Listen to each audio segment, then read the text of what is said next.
Good morning बच्चों। आज हम लोग काव्यखंड क्लास 10 हिंदी का हिरोशिमा कविता लेके आए हैं, जो अज्ञे जी द्वारा लिखा गया है। सच्चिदानंद हीरानंद बादशाह अज्ञे जी। बहुत ही शानदार है ये। हकीकत में जो बीता हुआ है उसके बारे में बताएं अज्ञे जी। अमेरिका और जापान के बीच में जब युद्ध हो रहा था, द्वितीय विश्व युद्ध के बाद जब वो दोनों में लड़ाई हुआ था, तो अमेरिका ने जापान पे परमाणु बम गिरा दिया था। क्या गिरा दिया था? जापान के परमाणु बम में, वो भी 2 शहर में। कितने शहर में? पहला शहर था हिरोशिमा। पहला शहर था हिरोशिमा में। कब गिराया गया बम? किसी को याद है? हिरोशिमा में परमाणु बम। हिरोशिमा में परमाणु बम 6 अगस्त, कितना? 6 अगस्त 1945 को हिरोशिमा में गिराया। कौन? अमेरिका ने। और नागासाकी में 3 दिन बाद, 6 के बाद 9 अगस्त, कितने अगस्त को? 9 अगस्त 1945 को गिराया। और ये जापान के दोनों बहुत ही डेवलपमेंट शहर था, और दोनों में गिरा के क्या किया? नष्ट कर दिया। और उसका आज भी प्रभाव देखने को मिलता है। कोई लंगड़ा है, कोई लूला है, कोई आंख से अंधा है, कोई कान से बहरा है, कोई कुछ है। इसका प्रभाव क्या है? आज भी वहां देखने को मिलता है। इतना भयानक था कि तो जब अज्ञे जी वहां पे पहुंचे, लगभग उस समय अज्ञे जी का 34-35 साल होता होगा, तब वहां पे पहुंचे, जब उनके बारे में देखे हैं, तब उनके बारे में कविता लिखे। तो यहाँ पे हम लोग अज्ञे जी के बारे में पढ़ लेते हैं कि हिरोशिमा के लेखक कौन है? सच्चिदानंद हीरानंद बादशाह अज्ञे जी, जो प्रयोग वादक का सूत्रपात है। बोल देगा प्रयोग वादक के सूत्रपात कौन है? अज्ञे जी। बोल देगा अज्ञे जी किनका उपनाम है? तो सच्चिदानंद हीरानंद बादशाह का उपनाम है। उपनाम मतलब आगे, तो अज्ञे का आगे नाम क्या है? सच्चिदानंद हीरानंद बादशाह अज्ञे। ऑब्जेक्टिव में पूछता है। बोले जन्म उनका कब हुआ था? 7 मार्च 1911 को। कहां पे? कसैया कुशीनगर उत्तर प्रदेश में। 7 मार्च 1911 को कहां पे हुआ था? कसैया कुशीनगर उत्तर प्रदेश। और मूल निवास इनका कहां था? करतारपुर पंजाब। इनका जन्म भला हो गया था कसैया कुशीनगर उत्तर प्रदेश में, लेकिन ज्यादा रहते कहां थे? करतारपुर पंजाब में। और इनके माता का नाम बेंती देवी और पिता का नाम डॉक्टर हीरानंद शास्त्री। माता के नाम बेंती देवी, इनके पिता का नाम क्या था? डॉक्टर हीरानंद शास्त्री। और आगे देखते हैं प्रारंभिक शिक्षा। हर लोग कहाँ है? प्रारंभिक शिक्षा कहाँ से करते हैं? लखनऊ से। तो लखनऊ में घर पे हुआ, और मैट्रिक के लिए 1925 में पंजाब विश्वविद्यालय में, पंजाब विश्वविद्यालय से किया। बोल देगा पंजाब विश्वविद्यालय से क्या किया? तो मैट्रिक। अब मैट्रिक के 2 साल बाद इंटर होता है। तो 25 के बाद 27 इंटर में मद्रास क्रिश्चियन कॉलेज। बोल देगा मद्रास क्रिश्चियन कॉलेज से मतलब कौन से प्राप्त किए? तो इंटर कौन किए थे? तो अज्ञे जी। और बीएससी 1929 में फॉर्मन कॉलेज से किया था। कहां से किया था? फॉर्मन कॉलेज से बीएससी किया था। और एमए अंग्रेजी कहां से? लाहौर से। और लाहौर अभी कहां पड़ता है? पाकिस्तान में। कहां पड़ता है? पाकिस्तान में। और इनके उपन्यास देख लेते हैं क्या क्या है। सब हो रहा है कि इनके उपन्यास मतलब जो प्रमुख था ना, वो इनके उपन्यास तो बहुत है, लेकिन जो जयदेव भीमयाई था वो लिखे हैं कि शेखर एक जीवनी। बोलते हैं शेखर एक जीवनी किनका है? अज्ञे जी का। नदी के द्वीप किनका है? अज्ञे जी का। अरे आयावर रहेगा याद किसका है? अज्ञे जी का। ये सब जयदेव भीमयाई तभी लिखे हैं, मैं तो इनका बहुत उपन्यास है। निबंध त्रिशंकु किनका है? निबंध अज्ञे जी का। और नाटक आ गया तार सप्तक, बहुत भीमयाई। ये सब जो है ना बहुत भीमयाई है। बोलेगा तार सप्तक निबंध किनके द्वारा लिखा गया? अज्ञे जी का। दूसरा सप्तक, तीसरा सप्तक भी किसका है? अज्ञे जी का। ये तीसरे बार रखने का पुरस्कार इनको देखो कौन कौन मिला है। पुरस्कार साहित्य अकादमी, ज्ञानपीठ, अंतरराष्ट्रीय स्वर्णमाल, ये सब क्या है? इनको पुरस्कार मिला गया था। किनको? अज्ञे सच्चिदानंद हीरानंद बादशाह अज्ञे को। और 7 कवियों का चयन कर उन्होंने तार सप्तक को पेश किया। तार सप्तक किनके द्वारा लिखा गया? अज्ञे जी द्वारा। और ये कितने कवियों द्वारा? 7 कवियों द्वारा। इनका मृत्यु हो गया था 4 अप्रैल 1987। तो बोल देगा कि इनका मृत्यु कब हुआ था? 4 अप्रैल 1987 ईस्वी को। अब हम लोग चलते हैं कविता देखते हैं, इसमें क्या है कि हिरोशिमा, क्या बोला जा रहा है, हिरोशिमा में जब पहुंचे तो वहां के भयानक रूप देखे। तब ये बताया जा रहा है हिरोशिमा में एक दिन सहसा सूरज निकला। यहां सूरज बोल रहा है परमाणु बम जो फटा था उसको संबोधित कर रहा है।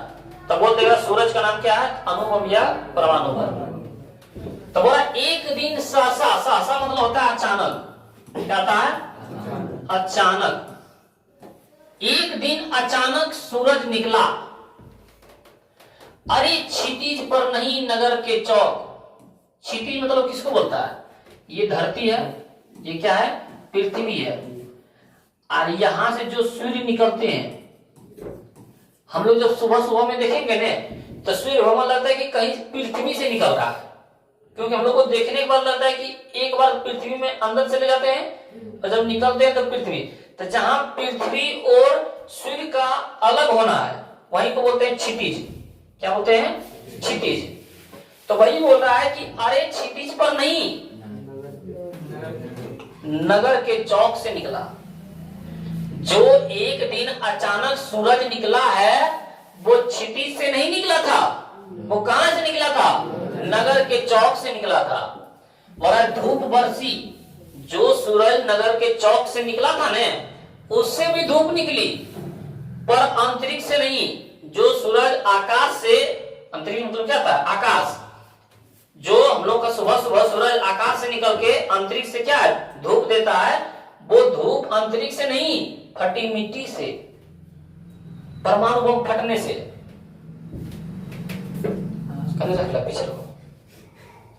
परमाणु बम फटने से उससे भी धूप निकला, लेकिन कहां से निकला, फटी मिट्टी से। जब बम मतलब गिरा तो फटी मिट्टी से धूप निकला। तो भाई बोला एक दिन सहसा सूरज निकला, अरे क्षितिज से नहीं नगर के चौक पर, धूप बरसी पर अंतरिक्ष से नहीं फटी मिट्टी से। वही बोल रहा है यहाँ पे। और आगे रखते हैं इसको कि छाया मानव जन की दिशाहीन सब और पड़ी है, वह सूरज नहीं होगा था पूरब में, नहीं होगा था वह पूरब में। वर्षा सहसा बीचों बीच नगर के काल सूर्य के रथ के पहियों के जय और टूट कर बिखर गए हो दसों दिशा में। बोला है छाया मानव जन की दिशाहीन। मान लीजिए कि हम लोग यहाँ पे खड़ी है, तब पूरब से लाइट आता है तो पश्चिम में छाया बनती है, पश्चिम में छाया बनती है। लेकिन परमाणु बम फटने से मानव का शरीर धज्जिया उड़ गया था। यहाँ इतना भयानक था कि यहाँ तक कि पत्थर भी पिघल चुके थे। मानव की तो बातें नहीं करो, मानव तब तुरंत धुआं बन गया, फू तुरंत भाप बन गया था, इतना परमाणु प्रभावित था। भाई बोला छाया मानव जन की दिशाहीन। छाया जो थी मानव का, उसका कोई दिशा ही नहीं था, दिशाहीन था। क्यों? क्योंकि परमाणु बम फटने से चारों तरफ से प्रकाश आया था, प्रज्वलित पूरे चारों तरफ से क्या आया, मतलब धूप बरसा, जिनके कारण कहीं भी छाया को बनने का मौका ही नहीं दिया। और शरीर, मानव शरीर का धज्जिया उड़ जाने के कारण शरीर का हाथ कहीं और है, कहीं नाक कहीं और है, मुंह कहीं और है, पैर कहीं और है, मतलब अलग अलग सब में। तो सोचिए उसका क्या छाया बनेगा चारों तरफ से रोशनी आने से। तभी बोल रहा है छाया मानव जन की दिशाहीन। मानव की छाया का कोई दिशा ही नहीं था, सब और पड़ी, सब एकदम और पड़ा था, शरीर का टुकड़ा टुकड़ा धज्जिया उड़ गया था। वह सूरज नहीं उगा था पूरब में। जो सूरज निकला था ने वो पूरब से नहीं निकला, कहां से, नगर के चौक से निकला था। इतना मतलब भयानक था। बरसा सा अचानक जो बरस गया था, बीचों बीच नगर के काल सूर्य के रथ के पहियों के जयो अरे टूट कर बिखर गए हो दसों दिशा में। बोल रहा था कि लगता है क्या कि काल सूर्य, काल मतलब समय, इस सूर्य मतलब जो सूर्य निकलते हैं, लगता है सूर्य भगवान जब चल रहे थे ने, होता है ना पूरब से उगते हैं पश्चिम में आते हैं, और जब ये चल रहा था ने तो लगता है इनका पहिया टूट के लगता है कि जापान के हिरोशिमा में ही गिर गया, जापान के हिरोशिमा में ही गिर गया। इस तरफ प्रज्वलित क्षण था। जब देखा होगा सूर्य भगवान को कि दोपहर में, तो लगता है एकदम चिलचिलाती धूप, जो कि उतना दूर में है, लगता था कि लगता है सूर्य का रथ जो चल रहे हैं उनका पहिया टूट कर लगता है गिर गए जापान के हिरोशिमा में। वही बोल रहे हैं कि बीचों बीच नगर के काल सूर्य के रथ के पहियों के जेवर टूट कर बिखर गए हो दसों दिशा में। दिशा कितने होता है, 10, पूर्व पश्चिम दक्षिण उत्तर, चारों कोना, 8 गो, ऊपर नीचे 10 गो। तो वही बोल रहा था, लगता है कि बिखर गए 200 दिशा में, 200 दिशा में लगता है प्रकाश फैल गया है, लगता है सूर्य का रथ क्या है, टूट गया है, बिखर गया है। तो वही बोल रहा है, बरसा सहसा बीचों बीच नगर के काल सूर्य के रथ के पहियों की जरे टूट कर बिखर गए हो 200 दिशा में। और आगे कुछ क्षण का वह उदय अस्त, ज्यादा देर के लिए नहीं था। सूर्य भगवान क्या सुबह उगते हैं, शाम में 12 घंटा बाद डूबते हैं, लेकिन ये नहीं, कुछ ही क्षण के लिए वह उदय भी हुआ था, उगा भी था, और वह कुछ ही क्षण के लिए अस्त भी हो गया। तुरंत परमाणु बम फटा, सब ले समझ लिया, सबको गायब। वही बोल रहा है कुछ क्षण का उदय अस्त, केवल एक प्रज्वलित क्षण की, प्रज्वलित, जिस तरह लोग धूप में, गर्मी के धूप में कोई जा नहीं पाता है 12 बजे 1 बजे, उस तरह उससे भी भयानक लगता था कि एकदम प्रज्वलित को क्षण आया और हमारे शरीर को पिघला के चला गया। वही बोल रहा है केवल एक प्रज्वलित क्षण, लगता था कि कोई मतलब यहाँ पे धूप बरसा दिया है, दृश्य सोख लेने वाली दोपहरी पे इस तरह लग रहा था कि कोई हमारा शरीर को सोख लिया। किस प्रकार, जिस प्रकार दोपहर में चिलचिलाती धूप में क्या है, बैसाख में धूप में, दोपहर में धूप होता है, उस तरह उससे भी भयानक सोख लेने वाली दोपहरी आया था। छाया मानव जन की नहीं मिट्टी लंबी होकर, जो मानव की छाया लंबी होकर मिटता था, जैसे मान लीजिए सुबह में सूर्य भगवान इस तरह उठते हैं तो हम लोग की छाया देखना सबसे लंबा बनेगा। सुबह और शाम में क्या है, छाया सबसे लंबा, और लंबा से धीरे धीरे जैसे हमारे सर पर आ जाएगा सूर्य भगवान तो हमारा छाया क्या है, छोटा हो जाएगा। तो लंबी होकर नहीं मिटा था, मान लीजिए देखो सुबह में हुआ तो लंबा हुआ, धीरे धीरे धीरे धीरे करके छोटा छोटा होते होते जैसे हमारे सर पर आ जाता है सूर्य, तो क्या है, छाया मिट जाता है, छाया खत्म हो जाता है। वही बोल रहा है कि छाया मानव जन की नहीं मिटी हुई लंबे होकर, जो सूर्य भगवान निकले थे ना वो सूर्य, उसमें कोई छाया लंबी होकर मिटने का ऑप्शन ही नहीं दिया, पूरा गायब, मानव को ही गायब कर दिया। तो वही बोल रहा है छाया मानव जन की नहीं मिटी लंबी होकर, मानव इस सब भाप हो गए। छाया तो अभी लिखी है, मानव एकदम भाप हो गया, तुरंत जो फटा भाप बन गया। छाया अभी तो लिखी है, छाया वहां पे है। मान लो कि जो लोग बचने के लिए दीवार के पास छुपे हैं, जो लोग बचने के लिए पत्थर के पास जाके छुपे हैं, तब बस दीवार और पत्थर में उसकी सब छाया ही बना हुआ है। मान लीजिए कि पत्थर है, ये क्या है, पत्थर है, इसमें इसके पास जो व्यक्ति गया है छुपने के लिए, जो व्यक्ति गया है इसके पास छुपने के लिए, उसके पास क्या है, सिर्फ छाया है। इस तरह उसका दीवार में सिर्फ छाया बन गया, हाँ कि यहाँ एक आदमी छुपल था, मतलब पत्थर भी पिघल गया। अब पत्थर में जो व्यक्ति चिपका हुआ था तो वो तो आदमी पूरा भाप बनिए गया, उसका सिर्फ छाया बना हुआ है। तो वही बोल रहा है मानव ये सब भाप हो गए, छाया तो अभी लिखी है, वहां पे छाया उसका क्या है, बना हुआ है।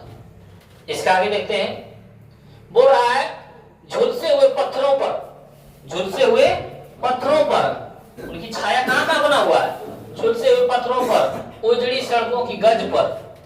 परमाणु फटने से क्या सभी लोग मानव बिखर गए हैं, तो वो कहां, उजड़ी हुई सड़कों पर, जो सड़क क्या बिखर गए, मानव का रचा हुआ सूरज मानव को भाप बनाकर सूख गया।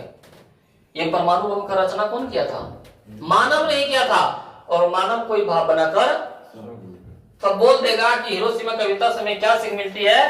तो हिरोशिमा कविता से हमें यही सीख मिलती है कि मानव को इतना घटक हथियार का निर्माण नहीं करना चाहिए, इतना खतरनाक हथियार का निर्माण नहीं करना चाहिए जो मानव को ही एक दिन विनाश का कारण बन जाए। मानव नहीं बनाया है, मानव का विनाश का कारण बन गया। वह पत्थरों पर लिखी हुई छाया, पत्थरों पर लिखी हुई है जली हुई छाया मानव की साखी है। मानव का वहां कोई सबूत भी नहीं रहा, कोई साखी नहीं है। मानव का कोई साखी है तो वो क्या है, पत्थर पर लिखी हुई छाया, या तो फिर जली हुई छाया, जो दीवार की टूटी फूटी सड़कें थे, टूटी फूटी दीवारें थे, झुलसे हुए पत्थरों थे, जो झुलसे हुए लोगों पर चित्र बना हुआ था, मतलब मानव का जो शरीर का चित्र बना हुआ था, बस मानव का वही साखी है, और सब क्या खत्म हो चुका है। तो ये क्या है, बहुत ही अज्ञे जी का शानदार कविता था, और यह हकीकत हिरोशिमा, जापान के हिरोशिमा में बात हुआ है। तो आप लोग यदि समझ गए होंगे तो क्या है, इससे ऑब्जेक्टिव और सब्जेक्टिव पूरा बनने वाला है। और आप लोग इस तरह वीडियो के लिए चैनल को सब्सक्राइब कर लें ताकि अगला वीडियो आपके पास पहुंच जाए, और अपने दोस्तों के पास भी शेयर करें। धन्यवाद।